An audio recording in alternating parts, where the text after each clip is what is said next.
Today we will start chapter number कौन सा है? 17. Name number नाम में रखा है इस बार है, नंबर में कुछ नहीं रखा है, ठीक है। सो सर्कल चैप्टर में पहले बेसिक्स को स्टडी करेंगे, उसके बाद इनके रिलेटेड थ्योरम्स को। तो सर्कल क्या होता है, सबसे पहले बेसिक डेफिनेशन ऑफ सर्कल क्या होती है बताओ। Sir, it is a figure which has infinite sides. Infinite sides. Wow. Or Sir, we can say that it's a curve actually, but yeah, you can say that infinite side because every curve have an infinite sides. हाँ, और कोई? Sir, उसका एक point fix रहता है और जो दूसरा पॉइंट होता है वो मूवेबल होता है। और पता है मुझे कहाँ से बोल रहा है? सर आपने बताया था। नहीं मैं कह रहा था मुझे पता है कहाँ से बोल रहा है। सर मैंने भी Okay, so circle कब बनता है? When you have a fixed point and this fixed point is known as center. And एक मूवेबल पॉइंट को मान लो ये मूवेबल है और ये कहाँ पे होता है? सर्कमफ्रेंस। ठीक है, ये जो घूम रहा है ये चारों तरफ ये क्या है? सर्कमफ्रेंस। और इनके जो बीच का जो डिस्टेंस होता है रेडियस जो कि कांस्टेंट है, जिसको हम बोलते हैं स्पेशल नेम रेडियस। क्या बोलते हैं? रेडियस। तो डेफिनेशन या इसका स्ट्रक्चर या ट्रेजेक्टरी ऑफ दिस मोशन हम क्या बोलेंगे भाई, एक पॉइंट फिक्स है और एक पॉइंट पे जो पॉइंट है दूसरा मूवेबल है। बट कंडीशन ये है, अब देखो एक पॉइंट फिक्स है और एक पॉइंट मूवेबल है, तो इसका मतलब आप क्या समझे इससे कि एक पॉइंट को कहीं भी रख दो, मतलब फिक्स कर दो, उसे मान लो कील है और दूसरे पॉइंट तुम हांटो घूमो कहीं भी जहाँ मन जाए, तो तुम दूसरे पॉइंट। बट अब लगा दिए कंडीशन क्या कि तुम्हारा और उस पॉइंट के बीच की जो दूरी है वो फिक्स होनी चाहिए। मतलब उस जहाँ पे आपने कील ठोकी वहां से आपको एक पाइप दे दिया या बांस दे दिया पकड़ के। अब क्योंकि बांस को ऐसे करोगे तो वो मुड़ेगा नहीं, क्योंकि ठीक है वो टूट जाएगा अदरवाइज, और उसे खींच भी नहीं सकते तुम, क्योंकि वो रस्सी तो है नहीं कि इलास्टिक है खींच दिया जहाँ तक मन कर रहा है खींचने का। तो वो क्या हो गया, फिक्स हो गया। यानी वो पॉइंट आप मूव कर सकते हो बट वो पॉइंट मूव नहीं कर सकता। तो आप अगर उसमें मूव करोगे, आप चाहोगे सीधा जाना बट आप सीधा नहीं जा पाओगे क्योंकि ये तो अपने आप मुड़ेगा। तो अगर आप उस सारे पॉइंट्स को जहां जहां आप गए उनको अगर ड्रॉ करो तो ऑटोमेटिकली क्या फिगर बन के आती है? सर्कल। कोई डाउट है किसी को इसमें? पक्का? गुड। सो ये जो फिक्स डिस्टेंस है या ये कांस्टेंट डिस्टेंस है, इसको हम क्या बोलते हैं? रेडियस। कोई डाउट है? पक्का? इस जो फिगर जो पूरा बनता है मूवेबल पॉइंट से, इसको हम क्या बोलते हैं? सर्कमफ्रेंस। क्लास 10 में एक चैप्टर आता था, अब नहीं आता एसएससी में, लोकस। बहुत अच्छा चैप्टर था और मजेदार चैप्टर था। लोकस क्या होता है, एक पॉइंट फिक्स कंडीशन है कि मतलब क्या फिगर बनेगा, ये अजम्पशन सिखाता है वो कि एक पॉइंट फिक्स है और एक पॉइंट क्या है? मूवेबल। तो क्या फिगर बनेगा अगर उन दोनों के बीच का डिस्टेंस फिक्स हो? तो अगर फिक्स ना हो तो कुछ भी डिस्टेंस, कुछ भी फिगर बन सकता है, आड़ा तिरछा। बट अगर डिस्टेंस फिक्स हो तो कैसा फिगर बन जाएगा? Circle. Any doubt? Sure? Good. इसके बाद हम चलते हैं कि आपका पास सर्कल है, सेंटर है, ठीक है। अब आते हैं इनमें सबसे पहले वर्ड को लेके कॉर्ड। क्या है? कॉर्ड। कॉर्ड क्या होती है? A line segment which कटेड the circle eight 2 points. ये ओ सेंटर मान लेते हैं, ठीक है। A line segment, line segment क्यों? इट्स नॉट अ रे, it's a line segment. The part एक लाइन है जो कि सर्कल को कट करती है 2 पार्ट में। समझ में आया या नहीं आया? अब ऑब्वियसली 2 पार्ट में कट करेगी तो ऑब्वियसली वो लाइन होगी, और सर्कल को 2 हिस्से में कट करेगी तो एक ऊपर हिस्सा होगा, एक नीचे हिस्सा होगा, एक बड़ा दिख रहा होगा, एक छोटा दिख रहा होगा, एक बिगर होगा, एक स्मॉल होगा। तो जो बिगर होता है उसे बोलते हैं मेजर। क्या बोलते हैं? मेजर। अब अगर वो आर्क की बात करें, यानी ये ऐसा इसकी बात करें तो इसे क्या बोलते हैं? Major arc. और इसको बोलते हैं जो पार्ट जो बनाया है ये है सेक्टर। तो मेजर सेक्टर। समझ में आया नहीं आया? और ये छुटका सा पार्ट माइनर आर्क, और ये माइनर। कोई डाउट है? पक्का? अब क्या कॉर्ड हमेशा सर्कल को 2 पार्ट में डिवाइड करेगी? ऑलवेज। कॉर्ड की डेफिनेशन ही यही है, divide it intersect the circle eight 2 points. अगर वो सर्कल को 2 पॉइंट पे इंटरसेक्ट नहीं करती तो वो कॉर्ड ही नहीं है, उसकी डेफिनेशन ही नहीं है। Without passing from. Exactly. Without passing from a circle, from the centre पर नहीं उसे भी कॉर्ड ही बोलेंगे। अच्छा अभी आएंगे उस पर, ठीक है। मतलब कॉर्ड क्या है, जो सर्कल को दो पार्ट में कट करे, दैट्स अ कॉर्ड। ये हमारी डेफिनेशन है। अगर इसके अलावा कुछ और होगा तो हम बोल नहीं सकते हो कॉर्ड। भाई ह्यूमन की डेफिनेशन क्या है, ये थोड़ी दो आंख, दो नाक, मुंह, नहीं। We have a nerve structure same हो, ठीक। आंख नाक मुंह तो जानवरों की भी होती है, तो सब इंसान की कैटेगरी में शामिल कर लो। कल से बेटा तुम्हारा डॉगी भी आएगा 5th क्लास में पढ़ने, नहीं हो सकता ना पढ़ने। सो उन स्ट्रक्चर वाइज सेम होने चाहिए। तो इसकी डेफिनेशन क्या है फिट होने के लिए, कि एक लाइन जो कि सर्कल से पास करे और सर्कल को दो पॉइंट्स पे कट करे, सर्कमफ्रेंस को 2 पॉइंट पे कट करेगा। वो 1 पॉइंट पे कट करेगा तो उसका एक स्पेशल नेम है, ठीक है। और अगर वो 2 पॉइंट पे कट कर रहा है तो वो कॉर्ड ही कहलाएगा, ठीक है। अब इसी सर्कल को गंदा हो गया, इसी सर्कल को अगर हम ऐसे कॉर्ड को कट करते करते करते करते कहाँ से कट कराते, मतलब ऐसे ऊपर कर रहे हैं और वो पॉइंट कहाँ से पास हो जाए, सेंटर। तो is it a cord? Yes, sir. Yes, it is a chord. Obviously, it is a chord. But it divides the circle into 2 halves. Yes, sir. It is a chord, but it divides the circle into 2 equal halves. 2 equal halves. Adha, adha, which is known as semicircle. Which is known as semicircle. Again, I am asking, is it a chord? Yes, sir. Good. And this is the longest chord. Yes. Because if it is not a longest chord, तो वो circle को 2 equal part में divide ही नहीं करेगा, क्योंकि अगर वो ऊपर चला गया तो एक मेजर और एक माइनर फिर से बन जाएगा। अच्छा मेजर माइनर की डेफिनेशन मैंने नहीं बताई। मेजर वो होता है कॉर्ड से सेंटर जिस तरफ है वो मेजर है। कॉर्ड से सेंटर जिस तरफ होगा वही मेजर पार्ट है। मेजर आर्क बोलो, मेजर सेक्टर बोलो, वही है। अगर कॉर्ड यहाँ होती, अब जैसे कॉर्ड को हल्का सा नीचे खिसका दूं तो ऊपर वाला पार्ट मेजर हो जाएगा, नीचे वाला पार्ट क्या हो जाएगा, कॉर्ड को ऊपर खिसका दूं नीचे सेंटर हो जाएगा, ऊपर नीचे नीचे वो कॉर्ड ऊपर गई तो नीचे मेजर, ऊपर माइनर, सिंपल, ठीक है। बट क्योंकि कॉर्ड आपके पास सेंटर से ही चली गई तो कहाँ मेजर कहाँ माइनर, तो उसी पे आ गया, तो दोनों इक्वल इक्वल। तो इसको बोलते हैं longest chord and it has a special name diameter. The diameter is a chord. Obviously, diameter is a chord. It is the longest chord. Yes, it is the longest chord. भाई आप अभी for example students हो, तो अगर मैं कहूँ आप student हो तो भाई लक्ष्य स्टूडेंट नहीं है, स्टूडेंट है, बट क्या वो लक्ष्य नहीं है, वो भी है। भाई मैं टीचर हूँ बट मैं क्या एल्विन नहीं हूँ, पर मैं भी हूँ, मैं ही हूँ, ठीक है। तो वैसे ही ये कॉर्ड है, हाँ भैया, बट क्योंकि एक स्पेशल कैटेगरी को फुलफिल कर रहा है तो ये क्या हो गया, ये डायमीटर बन गया। बाकी क्यों नहीं बने, तो वो स्पेशल कैटेगरी को फुलफिल नहीं करे। कौन सी special category? Passing from the centre. समझ में आई या नहीं आई? Yes, sir. कोई डाउट है किसी को? गुड। अब आंखें फाड़ के देखो, ये डॉट और ये सर्कमफ्रेंस का पॉइंट के बीच की दूरी को क्या बताया था? Radius. जैसे इधर, बट आपने इसको क्या बोला?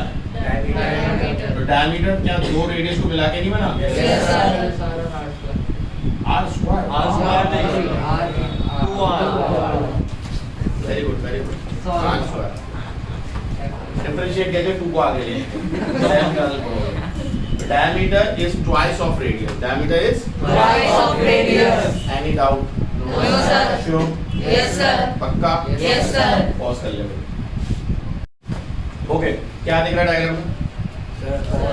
कॉर्ड और बस सर्कल ही दिख रहा है। सो कॉर्ड मतलब इसकी थ्योरम जो है वो इसी से रिलेट करने वाला है, ठीक है।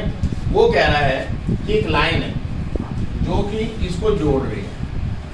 आपने एक लाइन खींची जो कि इस कॉर्ड को 2 बराबर हिस्सों में बाइसेक्ट कर रही है, मतलब तोड़ रही है, इंटरसेक्ट कर रही है 2 बराबर हिस्सों में। तो मान लीजिए उसका नाम टी है, ठीक है। मतलब ये जो लाइन आई उसने इस कॉर्ड को 2 बराबर हिस्सों में तोड़ दिया। तो इसकी इंग्लिश में लाइन क्या होगी बताओ? परपेंडिकुलर तो कहीं नहीं होता वर्ड यूज, परपेंडिकुलर 90 डिग्री। बताओ। Which bisects the chord A and B. Exact, ठीक है। Bisect the chord A and B which a line from the center, ठीक है। तो क्या लिखेंगे? A line Drawn.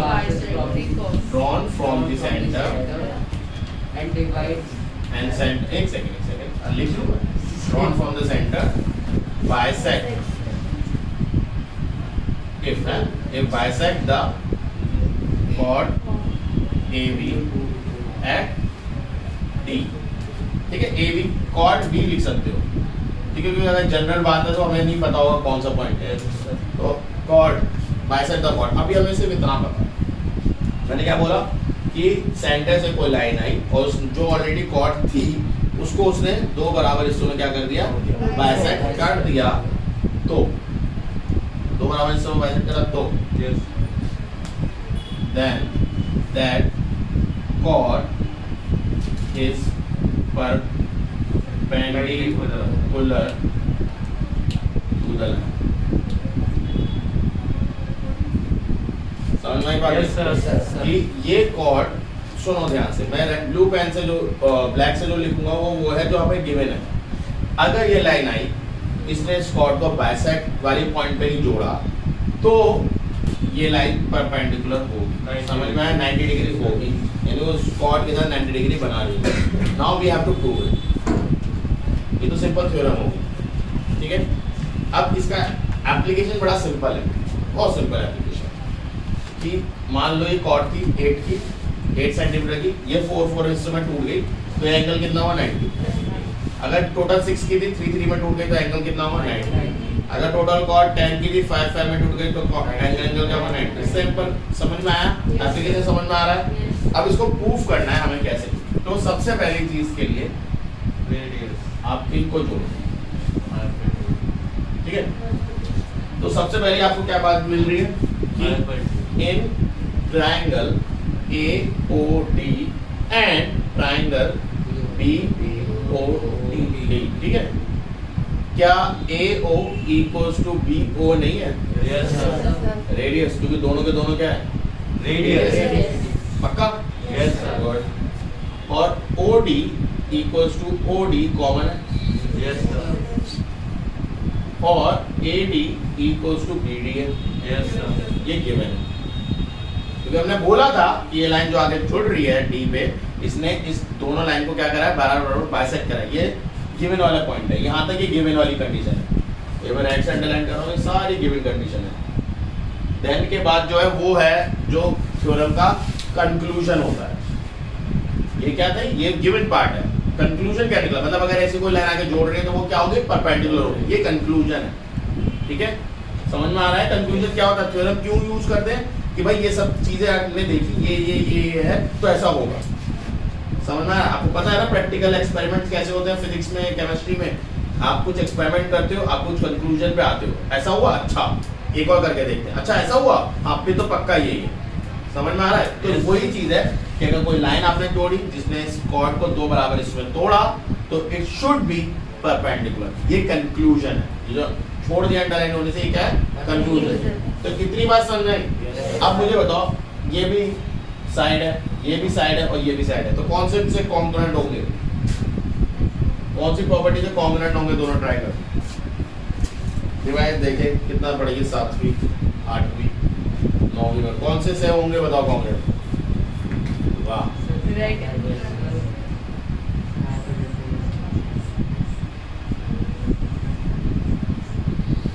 वाह वाह वाह वाह। 11th क्लास में करेंगे क्या, आर्टिफिशियल इंटेलिजेंस है सर। आज वैसा नहीं आता बाय साइड साइड साइड, ठीक है। ये 7th में बच्चों को बताते हैं बेटा किससे सेम है, triangle AOD is congruent to triangle AOD। Congruency में नेम भी बहुत सिग्निफाई करता है। AOD, A ये है, O फिर यहाँ गए फिर D है, तो इसको कॉन्ग्रुएंट BOD होगा। DOB भी नहीं लिख सकते, बताया तुम्हें? कॉन्ग्रुएंसी में DOB भी नहीं लिख सकते तुम एंगल का नाम, तो कॉन्ग्रुएंट एंगल का नाम तो DOB भी चलेगा ना, नहीं चलेगा। जो स्टैंडर्ड नेम्स होने चाहिए वही आपको लिखने भी पड़ेंगे। तो कॉन्ग्रुएंट का मतलब कॉन्ग्रेंट मतलब जब एक ट्रायंगल दूसरे ट्रायंगल के एग्जैक्टली एक जैसा होता है। मतलब इस वाले ट्रायंगल को और इस वाले ट्रायंगल को अगर मैं निकाल लूँ फिगर में से और एक दूसरे के ऊपर ओवरलैप कराऊँ तो जरा से भी उनमें अंतर नहीं होगा। They are identical equal. Similar means एक जैसे, congruent means exactly the same. ठीक है, तो ये कॉन्ग्रेंट हो गया। तो इसके बाद एक प्रॉपर्टी लिखते हैं बाय CPCT। दिख रहा है मुझे ऑनलाइन क्लास में तुम्हारे साथ क्या कर रहा है। Yes sir. CPCT क्या होता है? पता नहीं। कुछ भी बोल देते हैं कई बच्चे, कई टीचर्स भी बोल देते हैं corresponding part of congruent triangle, congruent part of corresponding triangle। कह रहे हैं क्या फर्क पड़ता है, कोई नहीं पूछता, नहीं पता होना चाहिए। अब जैसे आप एक अच्छे रेस्टोरेंट में जाएंगे तो छुरी और कांटे की पोजीशन होती है ये। अगर आप डाइनिंग पे बैठते हो तो छुरी और कांटे जो सर्व होते हैं आपको खाने पे तो उनकी पोजीशन होती है। आप छोटे मोटे में चले जाओ रेस्टोरेंट में कहीं भी लग के दे देते हैं या आगे टांग के दे देंगे वो खा लो। बट जो प्रॉपर उनकी पोजीशनिंग होती है लेफ्ट में नाइफ और राइट में वो प्रॉपर पोजीशनिंग होती है। बट क्या फर्क पड़ता है? ऐसे ही CPCT क्या फर्क पड़ता है, छोड़ दो, बट नहीं पता होना चाहिए। कहता है corresponding part of congruent triangle. पहले ट्रायंगल कॉन्ग्रेंट होंगे फिर उनके कोरोस्पोंडिंग पार्ट, मतलब एक जैसे। कोरोस्पोंडिंग पार्ट कहाँ यूज होता है? जब सिमिलर होता है, सेम होता है। आपके दो ट्रायंगल कॉन्ग्रेंट हो गए मतलब वो दोनों ट्रायंगल एक जैसे हैं, तो अब कौन सा पार्ट किसके इक्वल है वो देखना है। CPCT का मतलब समझ में आया क्या होता है? Corresponding part of congruent triangle, मतलब दो ट्रायंगल कॉन्ग्रेंट हो गए, अब कौन सा पार्ट किसके इक्वल है आपको वो देखना। समझ में आई बात? अभी भी नहीं है। सो अब ध्यान से देखो, ये दोनों इक्वल थी, AD और ये, और OB और ये भी इक्वल थी। तो ध्यान से देखना, if OB is equal to OA, ये दोनों इक्वल है, then their opposite angles are also equal. समझ में आया नहीं है? अगर साइड्स इक्वल है तो उनका अपोजिट एंगल भी क्या होंगे? इक्वल होंगे।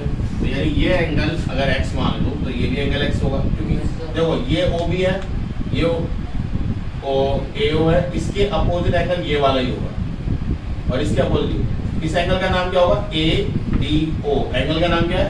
ADO equal to BDO।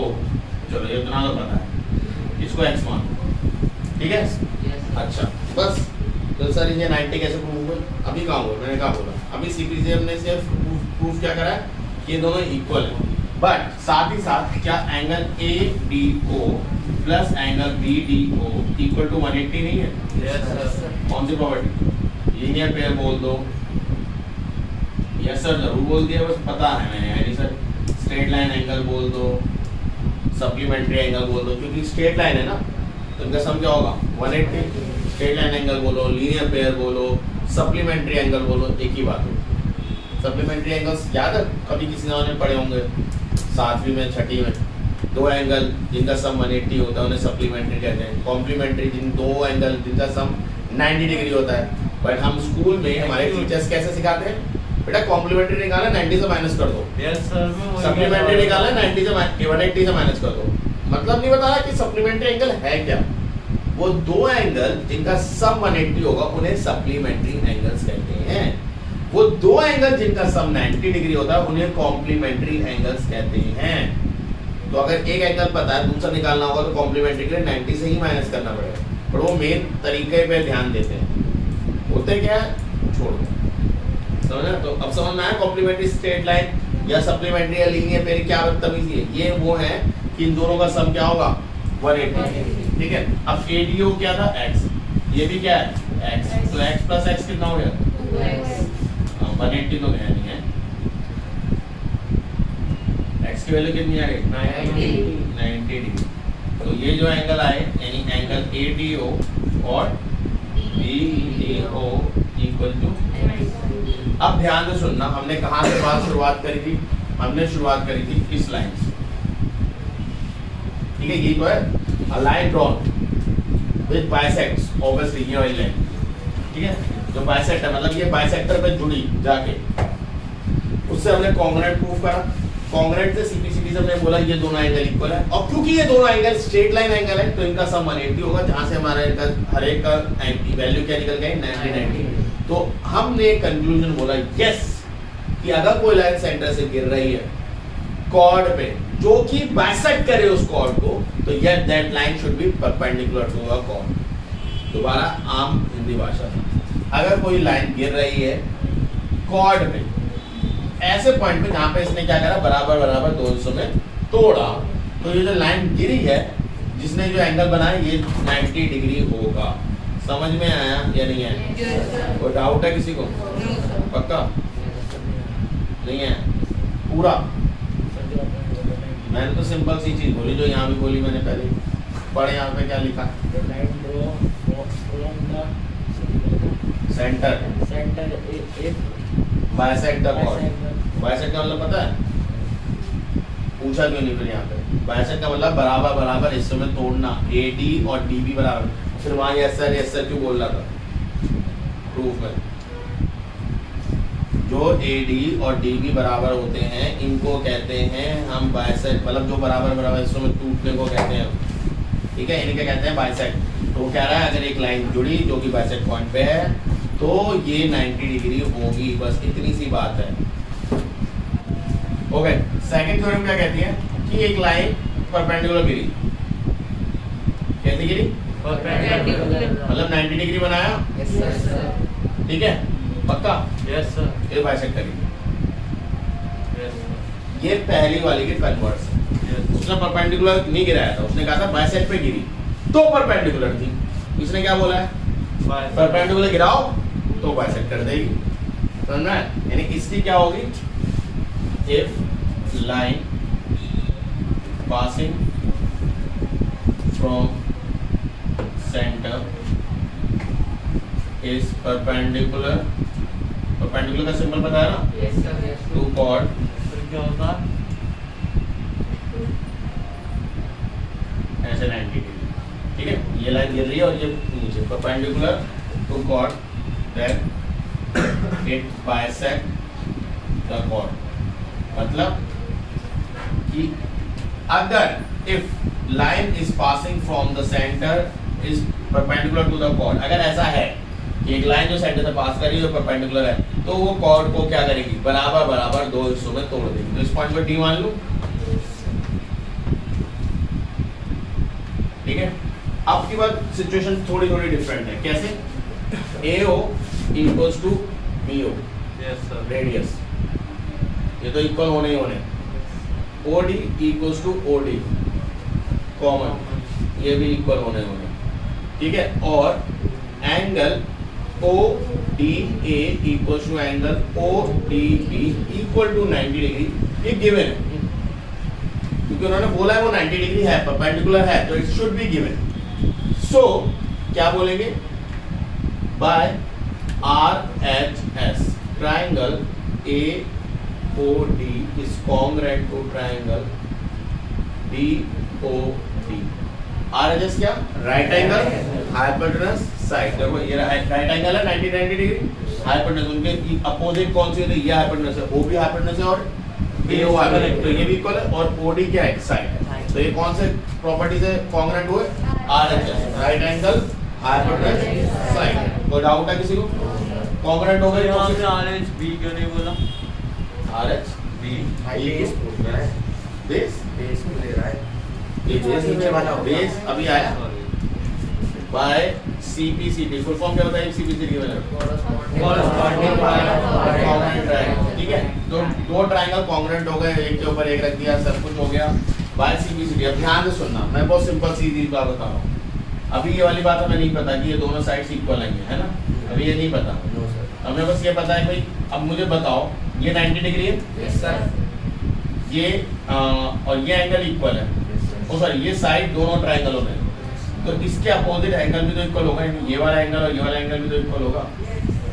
बताओ होगा या नहीं होगा? तो मैं लाइन लिख रहा हूँ, if OD equals to OD दोनों ट्रायंगल में, क्योंकि OD एक बार इस ट्रायंगल के लिए, OD इस ट्रायंगल, तो इसके अपोजिट एंगल इधर कौन सा है? Angle OAD, then angle OAD equals to OBD होगा नहीं होगा? Yes, ये भी sir. हमें नहीं पता वैल्यू क्या होगी, बट इक्वल होंगे, ये कंफर्म है। ठीक है, एक ट्रायंगल में कितने एंगल होते हैं भाई? हैं? 3। ये 90-90 हो गए, ये दोनों इक्वल हो गए, तो तीसरा क्या मुहूर्त लेके आएगा इक्वल बनने के लिए? वो भी तो इक्वल होगा। तो if two angle of triangle are angles of triangles are equal, then third angle is also equal। भाई दो एंगल इक्वल हैं आपस में एक दूसरे के, तो तीसरा नहीं होगा क्या? होगा, तीसरा भी इक्वल होगा। समझ में आ रही बात नहीं आ रही? तो इसका नाम क्या है? Angle AOD equals to BOD। ये दोनों इक्वल हो गए। मैंने क्या बता दिया, अगर एंगल इक्वल है तो उनके अपोजिट साइड इक्वल हो गया। अभी हमने इसके उल्टी यूज करी थी, साइड इक्वल थी तो एंगल इक्वल कराए थे। सीपीसीडी में उल्टा भी होता है, अगर एंगल इक्वल है तो अपोजिट साइड इक्वल। तो अपोजिट साइड कौन सी है? AD, then AD equals to BD। यही मतलब होता है बाइसेक्ट का मेरे ख्याल से। AD is the bisect point. ठीक है, और D क्या है? बाइसेक्ट पॉइंट हो गया, यानी D ने पूरी कॉर्ड को बाइसेक्ट करा। और यही थी थ्योरम। क्या कह रही है? If a drawn perpendicular to the chord it bisect the chord. समझ में आया नहीं है? ये थ्योरम बहुत सिंपल सी है। आई या नहीं है? हर दिन 2 थ्योरम करेंगे, उनसे बेसिक क्वेश्चन करेंगे, ज्यादा भागेंगे। आया है नहीं आया? नहीं आ रहा? सर आ गया। अच्छा ठीक है, पॉज कर लो। ओके, क्वेश्चन में करना क्या? सबसे पहले देखो क्या चीज गिवन है, हमें वो समझनी है। अभी हमने 2 थ्योरम पढ़ी, कौन कौन सी? हमने पहली थ्योरम पढ़ी कि अगर वो बाइसेक्ट पे जाके जुड़ता है तो परपेंडिकुलर है। ठीक है, और दूसरी थ्योरम हमने पढ़ी कि अगर परपेंडिकुलर है तो वो कॉर्ड को बाइसेक्ट करेगा। अब सेकंड वाला डायग्राम देखो, कॉर्ड गिवन है, कोई लाइन गिवन है, तो पहली थ्योरम इस्तेमाल हो गया, दूसरी थ्योरम खुद बताओ। सेकंड, क्योंकि लाइन ये बाइसेक्ट दे ही नहीं रखी कॉर्ड, तो जब तक बाइसेक्ट नहीं दे रखी तो आप परपेंडिकुलर कैसे यूज कर सकते हो। बट हाँ, उसने क्या बोला था कि अगर परपेंडिकुलर ड्रॉन होगा तो बाइसेक्ट करेगा। तो अभी तो ड्रॉन करा नहीं है ना परपेंडिकुलर, ड्रॉन कर दे परपेंडिकुलर तो बाइसेक्ट हो जाएगा। वो हम यूज कर सकते हैं। समझ में आ रहा है? देखो आधी चीजें क्वेश्चन को बिना देखे सिर्फ फिगर देख के आप समझ सकते हो कि कौन सी थ्योरम यूज होंगी। समझ में आई या नहीं आई बात? अब इधर आ जाओ वापस। Calculate the length of the chord which is at the distance 12 centimetre from the centre. ठीक है, कॉर्ड की पूरी लेंथ दे रखी है, कोई बाइसेक्ट का हिसाब नहीं बोल रखा, तो कौन सी थ्योरम इस्तेमाल होगी? सेकंड। फर्स्ट कैसे हो जाएगी भाई? अभी तो समझा रहा हूं। ठीक है, अब डायग्राम बनाता हूं पहले इसके। उसमें आप calculate the length of the chord which is at the distance 12 centimetre from the centre of the circle, radius 13 centimetre.